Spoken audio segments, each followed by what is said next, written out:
முருகனுக்கு அரோகரா. வெற்றிவேல் குமரனுக்கு அரோகரா.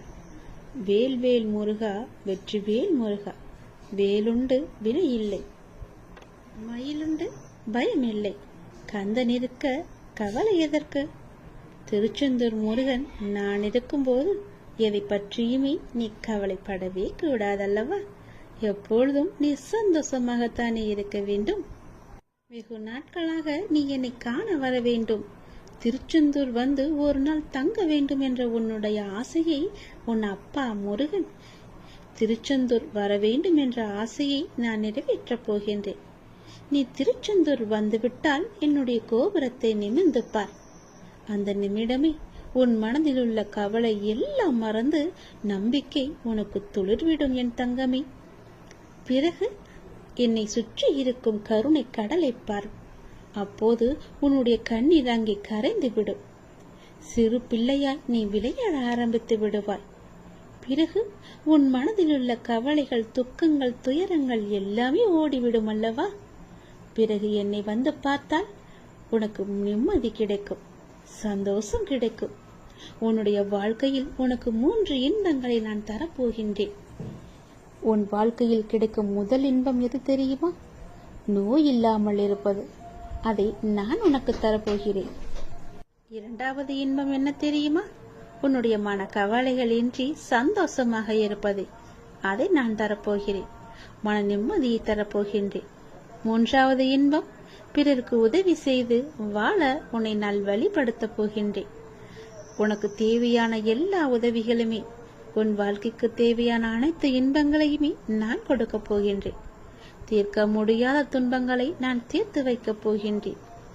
தீர்க்க முடியாத துன்பம் என்று ஒன்று வாழ்வில் கிடையவே கிடையாது. உன் நம்பிக்கைதான் எதிர்காலத்தை உருவாக்குகின்றது. உன்னுடைய கவலைகள், துன்பங்கள் அனைத்தையும் என்னிடம் கூறிவிட்டு உன் மற்ற செயல்களை நீ ஆரம்பித்துப் பார். நீயே கவலையின்றி இருக்கின்றாய் என்று எனக்கு தெரியும். நீ கவலையில் என்னை பார்க்க வந்தால் உனக்கு மன கவலையில் எல்லாவற்றையுமே நீக்கி மன நிம்மதியை நான் கொடுப்பேன். சந்தோஷமாக வா, என்னை காணவா. என்னை நம்பிக்கொண்டு இருக்கும் உன்னை நான் கைவிட மாட்டேன். விரைவில் உன் மன கவலைகள் எல்லாவற்றையுமே நீக்கப் போகிறேன். துன்பங்கள் அனைத்தும் தீரப் போகிறது. என் மீது நம்பிக்கை கொள், நான் இருக்கின்றேன். யாம் இருக்க பயமே. நீ என்னுடைய குழந்தை. நீ எப்போதும் என்னுடைய பாதுகாப்பு வளையத்தில் தான் இருக்கின்றாய். அஞ்சவே வேண்டாம். இந்த திருச்செந்தூர் முருகன் உனக்கு துணை இருக்கும் போது உனக்கு என்ன நேருமோ, ஏது நேருமோ என்று பயப்பட வேண்டாம். முருகா என்று அழைக்கும் முன்னரே நீ நினைக்கும் நேரங்களில் வந்து பல முறை உன் பிரச்சனைகளை தீர்த்து வைத்திருக்கின்றேன். ஏனென்றால் நீ எனக்கு பிரியமான குழந்தை. நான் இருக்கும் தைரியத்தில் தான் நீ எங்கும் செல்வாய். என் பேச்சை கேட்டு எனக்கு அடிபணிந்து நீ முறையாக வாழும் இந்த வாழ்க்கையில் நான் உனக்கு எப்போதுமே துணையாக இருப்பேன். பாதுகாப்பு அரணாக இருப்பேன். நீ தைரியமாக இரு, நான் பார்த்துக் கொள்கின்றேன். திருச்செந்தூர் வருவதற்கான எல்லா ஏற்பாடுகளையுமே செய். விரைவில் என்னிடமிருந்து அழைப்பு வரும். நீ திருச்செந்தூர் வந்துவிட்டால் போதும், உன்னுடைய மனக்கவலை எல்லாம் நீங்கி மன நிம்மதி அடைவாய். சந்தோஷம் பெருக்கெடுத்து ஓடும். உன்னுடைய கண்ணீர் எல்லாம் அந்த பார்க்கடலில் கரைந்து விடும். சிறு பிள்ளையாய் மனதில் எந்த கவலையும் இன்றி சந்தோஷமாக உன் வீடு திரும்புவாய். இது நிச்சயம் நடக்கும். திருச்செந்தூர் முருகன் நான் இருக்கும்போது எதை பற்றியும் நீ கவலைப்படக்கூடாது. நம்பிக்கை துளி அதிகமாக வேண்டும். சந்தோஷம் பொங்க போகிறது உனக்கு. அப்பா திருச்செந்தூர் முருகா, என் நிலைமை மாறவில்லையே. நானும் நீ ஏகது என்று இருக்கின்றேனே. உனக்கோ என்னை கவனிக்க நேரமே இல்லை என்று நீ புலம்புகின்றாய். என்னுடன் போர் புரிந்த மாயையான சூரனுக்கு மறுவாழ்வு கொடுத்து மயில் வாகனமாக கொண்டேன். உன்னை கைவிட்டு விடுவினாயா என்று நினைத்தாயோ? திருச்செந்தூர் முருகனுக்கு தன் பக்தர்களை வாழ வைத்துதான் பழக்கம். கைவிடுவது இல்லை. நீ சந்தோஷமாகவே வாழ்வாய். நம்பிக்கை விடாதே. நீ என் குழந்தை. கருணை கடலே, கந்தா போற்றி என்று என்னை கூப்பிட்டு பார். நான் உன் வீட்டிற்கு வந்து விடுவேன். என்னுடைய வரவால் நீ இதுவரை சந்தித்த வேதனைகள் எல்லாம் எப்படி காணாமல் போனது என்று நினைத்து வியக்கும் அளவிற்கு நிச்சயம் நல்ல மாறுதல்கள் எல்லாம் நடைபெறும். வாழ்க்கையில் பல அற்புதங்கள் நிகழும். உன்னோடு நான் இருப்பதை எப்படி நீ அணு அணுவாக உணர்ந்து கொண்டாயோ அது போலவே உன்னை அணு அணுவாக உயர்த்தி மிக பெரிய உயரத்தில் வைக்கப் போவதை நீயே கண்குளிர காணப்போகின்றாய். உன்னுடைய புகழ் உயரும், உன் உள்ளம் குளிரும். அந்த நல்ல நாளை இந்த ஆண்டிற்குள்ளே காண்பாய். எது நடந்தாலும் எல்லாமே நன்மைக்கே என்று எடுத்துக்கொள். எல்லா நன்மையும் உனக்கு வந்து சேர்ந்து கொண்டே இருக்கும். நீ எப்போதும் உண்மையாக இருக்க முயற்சி செய்கின்றாய். ஆனால் எல்லோரும் உன்னிடம் உண்மையாக நடந்து கொள்ளாவிட்டாலும் உண்மை அவர்கள் நிச்சயம் மாற்றும். உன்னை அனைவருமே மதிப்பார்கள். ஏன் கவலைப்படுகிறாய்? கந்தன் நான் இருக்க கவலை ஏன் படுகிறாய்? ஏன் சோகம்? எதிர்கால நினைத்து பயப்படுகிறாயா? உன்னுடைய பொருளாதாரம் முன்னேறவில்லையே என்று கவலைப்படுகிறாயா? உனக்கு தேவையான விஷயங்கள் அதற்கான காலகட்டத்தில் உன்னை வந்து சேரும். அதை பற்றி நீ கவலைப்பட தேவையே கிடையாது. உன்னுடைய பொருளாதாரம் நன்றாக இருக்கும்போது உன்னால் முடிந்த சிறு சிறு உதவிகளை மற்றவருக்கு நீ செய்து வா. அடுத்தடுத்து உன்னுடைய பொருளாதாரம் எப்படி மேன்மையடைகிறது என்பதை நீயே கண்குளிர பார்ப்பாய். நீ உன் கையில் உள்ள பணத்தை அப்படியே பொட்டியில் வைத்துக் கொள்வதால் உனக்கு ஒரு நன்மையுமே ஏற்பட போவதில்லை. உன்னால் முடிந்த உதவிகளை பிறருக்கு செய்யதான் அந்த பணமானது பல மடங்கு பெருகி கொண்டிருக்கும். நீ ஒருவருக்கு 1 ரூபாய் கொடுத்தால் அது உனக்கு 10 பல மடங்காக திரும்பி வரும். உன் வாழ்க்கை இப்போது உன்னுடைய கையில் இருக்கிறது. உன்னை நிச்சயம் உயர்த்துவேன்.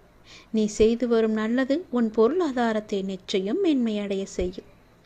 கண் இருந்தும் குருடுதான். நீ என் கந்த வேலை காணாமல் இருக்கும்போது செவி இருந்தும் செவிடுதான். என்னுடைய சரவணம்பவத்தை நீ கேட்காவிடு. வாய் இருந்தும் ஊமைதான். வடிவேலான என்னை வாழ்த்தாவிடு. கையிருந்தும் முடமுதான். கதிர்வேலனை நீ வணங்காவிடு. மனம் இருந்தும் பித்தாகும். மயில் வாகனனே என்னுடைய சொத்தாகும் என்பதை நீ மறந்து விடாதே. இதுவரை உனக்கு கைக்கு எட்டியது கை நழுவி போனதல்லவா? கண் முன்னே இருந்தது காணாமல் போனது போன்ற சூழ்நிலைகள் எல்லாம் உன்னுடைய முடிவுக்கு வரப்போகிறது. உன்னுடைய வாழ்வில் ஒரு புதிய மாற்றத்தை நான் கொண்டு வரப்போகின்றேன். உனக்கு ராசி இல்லாததை எல்லாம் நீ மனதில் வைத்துக்கொண்டு இது எனக்கு ராசியே அல்லது என்று விலக்கி வைத்து கொண்டிருக்கின்றாய். அப்படி செய்யாதே. ஏற்கனவே நான் சொன்னபடி உனக்கான நல்வினைகள் எல்லாம் செயல்பட ஆரம்பித்து விட்டன. சில விஷயங்கள் இதுவரை முட்டுக்கட்டையாக இருந்ததல்லவா? உன் முன்னேற்றத்தை இனி யாராலும் தடுக்க முடியாது. நான் இருக்கின்றேன். என்னுடைய நாமத்தை சொல். திருச்செந்தூர் முருகன் உனக்கு நிச்சயம் துணை இருப்பேன். என்னுடைய அருளும் ஆசியும் எப்போதும் உனக்கு உண்டு. பயப்படாதே, கலக்கப்படாதே. நான் இருக்கின்றேன். உன் சோகத்தை நான் முறியடிக்கின்றேன். உன் பொருளாதாரத்தை நான் முன்னேற்றி காமிக்கின்றேன். நல்லது நடந்து கொண்டே இருக்கும் உன் வாழ்வில். பெருமானின் பக்தர்களை யாராவது நெருங்க வேண்டுமென்றால் அந்த காலதேவனே ஆனாலும் முருகர் பெருமாளிடம் அனுமதியை பெற்ற பின்னரே நெருங்க முடியும் என்று ஏன் கூறப்படுகிறது? அதற்கு காரணம் என்ன பார்ப்போமா? ஆம், முருகப்பெருமான் தன்னுடைய பக்தர்களுக்கு அதீத முக்கியத்துவம் தருகின்றார். அதனால்தான் முருகனை பக்தர்கள் தேடிச் செல்ல தேவையில்லை. உண்மையான உள்ள அன்போடு முருகனை அழைத்தால் ஓடோடி வருவார். பக்தர்களை காப்பதற்கு என்று நாம் ஆணவமாக கூட சொல்லலாம். ஒரு சமயம் யமதர்மராஜன் முருகப்பெருமானின் பக்தர் ஒருவரை ஆயுட்காலம் முடிந்துவிட்டது என்று கூறி அவரின் உயிரை பறிக்க முற்பட்டார். அந்த நேரத்தில் முருகப்பெருமானை காப்பாற்றும்படி வேண்டிக் கொண்டார். முருகனுக்கு மிகவும் பிடித்த பக்தர் என்பதால் உடனடியாக அவருடைய வேண்டுதல் அவரை சென்றடைந்தது. அதை பார்த்த முருகன் யமதர்மனிடம் வந்து தன்னுடைய பக்தனை பிடிக்காமல் விட்டுவிடு என்றும் அவருடைய ஆயுட்காலத்தை நான் நீட்டித்து விட்டேன் என்றும் கூறினாராம். அதை காலதேவன் ஏற்றுக்கொள்ளவில்லை. அவன் கதை முடிந்துவிட்டது. அந்த ஆன்மாவை இனி நான் விட்டு செல்ல மாட்டேன். யமலோகத்திற்கு சென்றால் அவனின் ஆன்மாவோடு தான் செல்வேன் என்றாராம் அந்த காலதேவன். இதை கேட்ட முருகப்பெருமானுக்கு மிகவும் கோபம் ஏற்பட்டது. அப்பொழுது கூறினார், யமதர்மா, அவனை நெருங்கினால் அதற்கு முன் என்னை யுத்தத்தில் வெல்ல வேண்டும் என்று கூறி யுத்தத்திற்கு தயாரானார். இருவருக்கும் யுத்தம் மூண்டது. இது வெகு நேரமாக கவனித்துக் கொண்டிருந்த தேவராஜனும் 33 கோடி தேவர்களும் மும்மூர்த்திகளிடம் சென்று முறையிட்டனராம். இந்த யுத்தத்தை நிறுத்த வேண்டும். இல்லையென்றால் உலகம் பேரழிவை சந்திக்கும் என்று கூறினாராம். அப்பொழுது மும்மூர்த்திகளும், ஆம் தேவர்களே, இதை நாங்கள் கவனித்து கொண்டுதான் இருக்கின்றோம். யுத்தம் செய்து கொண்டிருப்பது முருகப்பெருமான் என்பதால் சற்று யோசிக்கின்றனர். காரணம், முருகனோ பிடிவாதக்காரன். அவன் ஒரு முடிவு செய்துவிட்டால் அதை யாரும் தடுக்க முடியாது. அந்த அளவிற்கு தெளிவான முடிவை எடுக்கக்கூடியவர் முருகன். முருகன், நானே என்னுடைய பக்தர்களின் துன்பத்தை தீர்க்கும்படி முருகனிடம் சில பக்தர்களை அனுப்பி வைத்திருக்கிறேன். அவளும் தீர்த்து வைத்திருக்கிறார். அந்த அளவிற்கு முருகன் திறமை மிக்கவன் என்பதால் இந்த யுத்தத்தை எவ்வாறு முடிவுக்கு கொண்டு வருவது என்று யோசித்துக் கொண்டிருக்கின்றோம் என்றார் சிவபெருமான். இதை கேட்ட தேவர்கள் திகைத்து போனார்கள். யுத்தமோ நடந்து கொண்டே இருக்கிறது. இந்த சூழ்நிலையில் மும்மூர்த்திகளும் சென்று முருகனிடம் யுத்தத்தை நிறுத்தும்படி கேட்டுக்கொண்டார்கள். அப்பொழுது முருகன் கூறினாராம், என்னுடைய பக்தனை எக்காரணம் கொண்டும் தர்மராஜன் தொடமாட்டேன் என்ற உத்தரவாதம் தந்தால் யுத்தத்தை நிறுத்துவேன், இல்லையென்றால் என்னால் நிறுத்த முடியாது என்றாராம். இதை கேட்ட சிவபெருமான், முருகா, நீ அனைத்தும் அறிந்தவன். யம தர்மராஜன் விதி முடிந்த ஒருவனை அழைத்துச் செல்ல வந்திருக்கிறார். அதை தடுப்பது நியாயமாகுமா? யமன் தனது கடமைதானே செய்கிறார் என்றாராம். இதை கேட்ட முருகனுக்கு மேலும் கோபம் அதிகரித்தது. அப்படியென்றால் மார்க்கண்டேயரை யம தர்மராஜன் பிடிக்க வரும் பொழுது நீங்கள் என்ன செய்தீர்கள்? என்னுடைய பக்தருக்கு ஒரு நீதி, உங்களுக்கு ஒரு நீதியா என்று கேட்டு கோபத்தில் விஸ்வரூபத்தை எடுத்து விட்டாராம். இதை கேட்ட முருகனுக்கு இதை பார்த்த மும்மூர்த்திகளும் 33 தேவர்களும் திகைத்து போனார்கள். இனி என்ன நடக்குமோ என்று. அப்பொழுது மும்மூர்த்திகளுமே உட்காரும் தேவியரும் முருகனின் விஸ்வரூபம் கண்டு ஆனந்தம் அடைந்தனர்.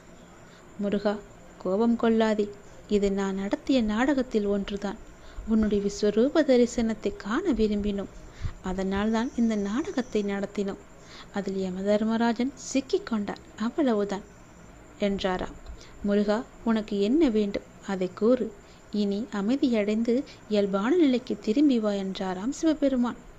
அப்பொழுது முருகன் கூறினார், இக்கணம் முதல் இனி வரும் காலங்களில் என்னுடைய பக்தர்களை, என்னையே நம்பி என்னுடைய நாமத்தை துதித்து கொண்டிருக்கும் எனது பக்தர்களை யம தர்மராஜனே ஆனாலும் அவர்களின் உயிரை பறிப்பதென்றால் அதற்கு முன்னால் என்னுடைய அனுமதியை நிச்சயம் பெற வேண்டும். இதற்கு ஒப்புக்கொண்டால் மட்டுமே நான் யுத்தத்தை நிறுத்துவேன் என்றாராம். இதை கேட்ட மும்மூர்த்திகளும் முப்பெரும் தேவியரும், அப்படியே ஆகட்டும் மகனே, இயல்பான நிலைக்கு திரும்புவா என்றார்களாம். அவரும் இயல்பான நிலைக்கு திரும்பினர். அதற்கு பின்னர் முருகப்பெருமானின் பக்தர்களை யமதர்மன் நெருங்குவது என்றால் முதலில் முருகனின் அனுமதியை பெற்ற பின்னரே நெருங்குகிறார் என்று கூறப்படுகிறது கந்த புராணம். என்ன துன்பம் வந்தாலும் கந்தனை மனதில் நினைத்து கந்தா சரணம் என்று பதிவிட்டு எந்த வடிவில்லாவது எனக்கு உதவி வேண்டும் கடவுளே முருகா என்று கூப்பிடுங்கள். நிச்சயம் முருகனின் உதவி உங்களுக்கு கிடைக்கும். திருச்செந்தூர் முருகனை நேரில் வருவார் உங்களுக்கு ஆசிகள் வழங்க.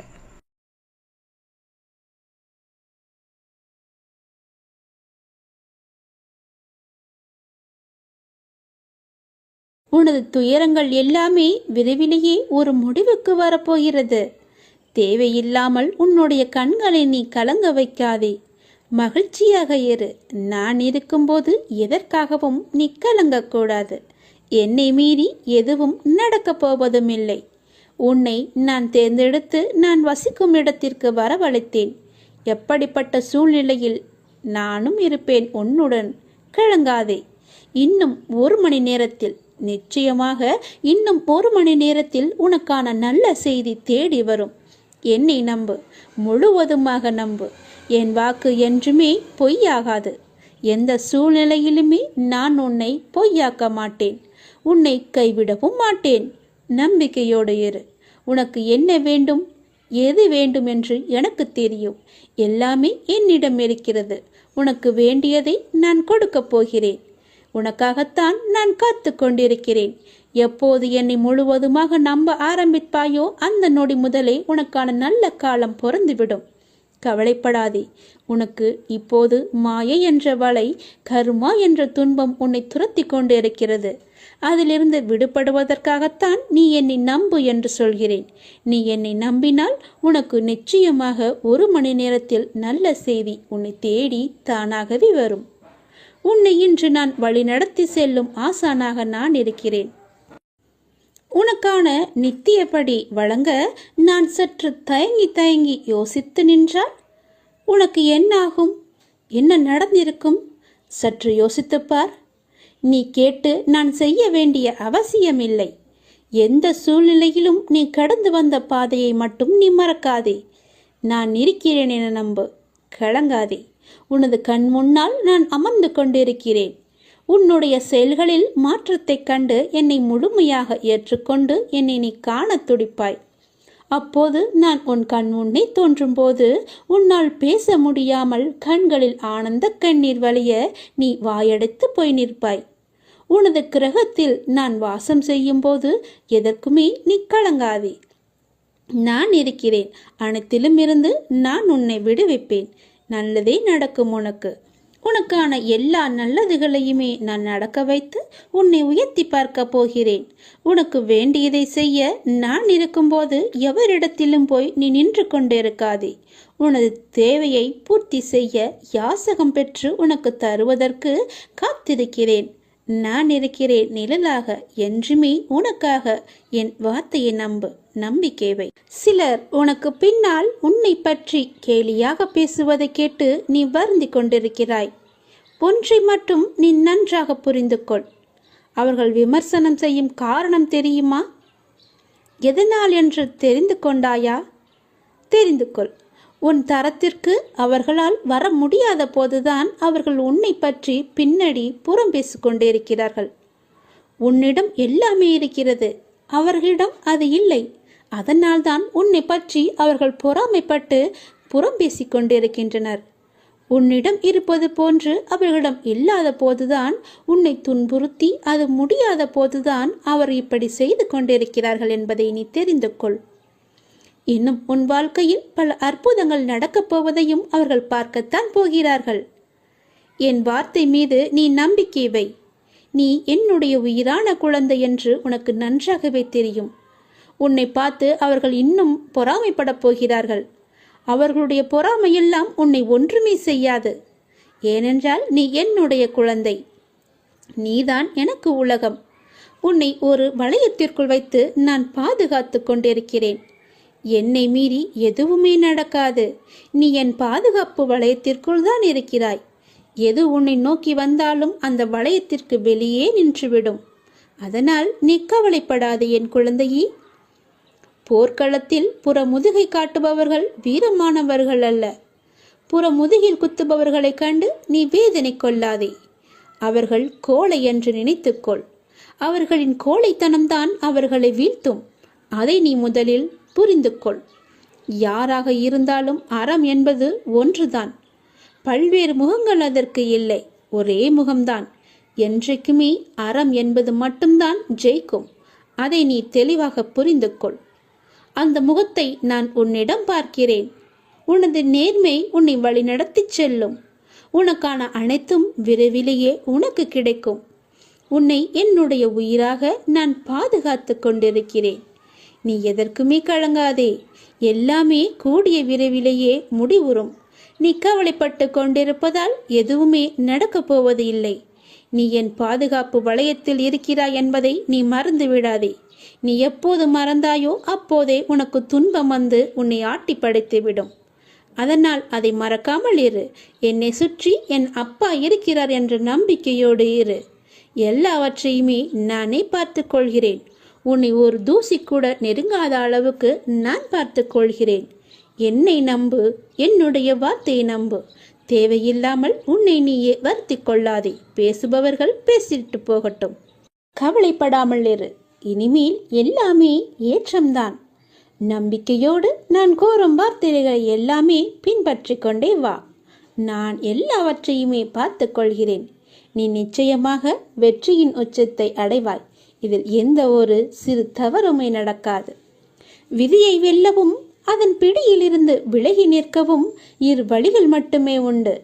உனக்கு 2 வழிகள் தான் இருக்கிறது. அதை நீயே தேர்ந்தெடுத்துக்கொள். ஆன்மா விதியால் கட்டுப்படுவதில்லை என அறிதல் ஒரு வழி. இறைவனிடம் முழுமையாக சரணாகதி அடைந்து நிற்பது இன்னொரு வழி. இந்த 2 வழி மட்டுமே நம்மிடம் இருக்கிறது. அதை நீ எதில் தேர்ந்தெடுக்கப் போகிறாய் என்பதில் நீ தீர்க்கமான முடிவை எடுத்துவிடு இப்பொழுதே. துறவு என்பது பலருக்கும் நடைமுறை சாத்தியமற்றது. எல்லோராலும் துறவு கொண்டு வாழ முடியாது. அதனால்தான் மெய் தேடும் பொருட்டு துறவரம் வேண்டி வருவோர்க்கு மெய்ஞானம் அடைந்த குருமார்கள் சாமானியமாக சந்நியாச தீட்சை அளித்துவிட மாட்டார்கள். அவ்வளவு சீக்கிரம் உங்களால் சந்நியாசியாக மாற முடியாது. ஏனென்றால் அவளுடைய பொறுப்பு என்பது நிறையவே இருக்கும். அவர்களுக்கு நிறைய கடமைகள் இருக்கும். எல்லாவற்றையும் துறந்தவர்களால் மட்டுமே முழுமையான சந்நியாசியாக மாற முடியும். முழுமையான துறவை மேற்கொள்ள முடியும். உனக்கு 2 வழிகளை தருகிறேன். இந்த வழியில் நீ எதில் செல்லப் போகிறாய் என்பதை நீதான் தீர்க்கமாக முடிவெடுத்து அதில் நீ வர வேண்டும். நீயே முடிவு செய்து கொள். நான் உன்னிடமே அவற்றை ஒப்படைத்து விடுகிறேன். இல்லறத்தில் ஈடுபட்டு அதற்கான கடமைகளை செவ்வனி செய்தவாறே மெய் தேடலில் ஈடுபடுவது விருப்பமும் ஆர்வமும் முயற்சியும் முனைப்பும் உடைய எல்லோருக்கும் சாத்தியம். அந்த மாதிரி வழிகாட்டலையே தற்காலத்தில் குருமார்கள் பெரும்பாலும் தம்மை நாடி வரும் ஆர்வலருக்கு வழங்குகின்றனர். இல்லறம் வேண்டாம், எனக்கு சந்நியாசமே போதும் என்று வருபவர்கள் வெகு சிலரே. அவர்களுக்கு போன ஜென்மத்தில் ஈசனின் அருள் நிச்சயமாகவே இருந்திருக்கும். கடவுளின் அருள் முழுவதுமாகவே கிடைத்திருக்கும். அவர்களால் மட்டுமே முழுமையான சந்நியாசத்தை அடைய முடியும். இல்லறத்தில் ஈடுபட்டாலும் அவர்களால் விரைவில் அதை விட்டு வர முடியாது. சந்நியாசத்தை ஏற்க முடியாது. துறவை மேற்கொள்ள முடியாது. அவர்கள் சந்நியாசம் வேண்டும் என்று வந்தாலும் அவர்களுடைய முழு நினைப்புமே அவர்கள் இல்லறத்தை மட்டுமே நினைத்து கொண்டிருக்கும்.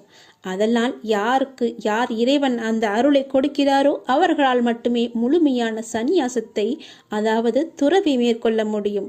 கடவுளை அடையும் பாக்கியமும் அவர்களுக்கு மட்டுமே கிடைக்கும். நீ எந்த வழியில் போகப் போகிறாய் என்பது முடிவு செய்.